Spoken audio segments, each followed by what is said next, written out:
যে আন্দোলন সেটার সাথে সবাই শিল্পীরাও একমত প্রকাশ করছেন। গণমানুষের আন্দোলন, এখন এটা পুরো বাংলাদেশের আন্দোলন।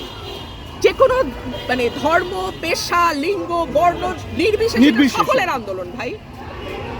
সরকার বলছে যে এই যে মেট্রো রেল ভাঙার পেছনে জামাত শিবির এবং বিএনপি আন্দোলন না, যে গণমানুষের আন্দোলন। বাংলাদেশে 17 কোটি মানুষ একদিকে, আর কিছু সুবিধাভোগী সরকারের কিছু মেজর বৃত্তি করা মানুষ একদিকে। আমি গণমানুষের সাথে।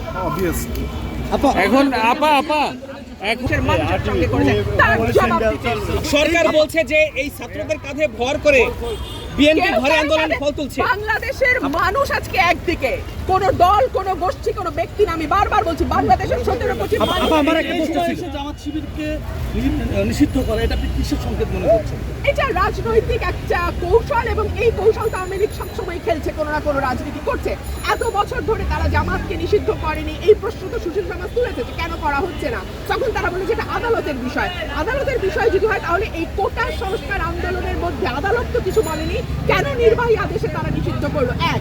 দুই হচ্ছে বাংলাদেশের মানুষ কোন রাজনীতি নেবে, কোন রাজনীতি নেবে না, এই অধিকার কেবলমাত্র বাংলাদেশের 17 কোটি মানুষের। এটা সরকার ঠিক করে দিতে পারে। অনেকে বলছেন বিএনপি নেতাদের এই যে ধরপাকড় হচ্ছে, এটা নিয়ে কি বলবেন? বিএনপি নেতাদের যে ধরপাকড় হচ্ছে, এটা নিয়ে কি বলতে চান? আটক করতেছে সবাই। বিএনপি নেতৃবৃন্দদের যে ধরপাকড় হচ্ছে, তারা বলছে এটার সাথে ধরপাকড় হচ্ছে না।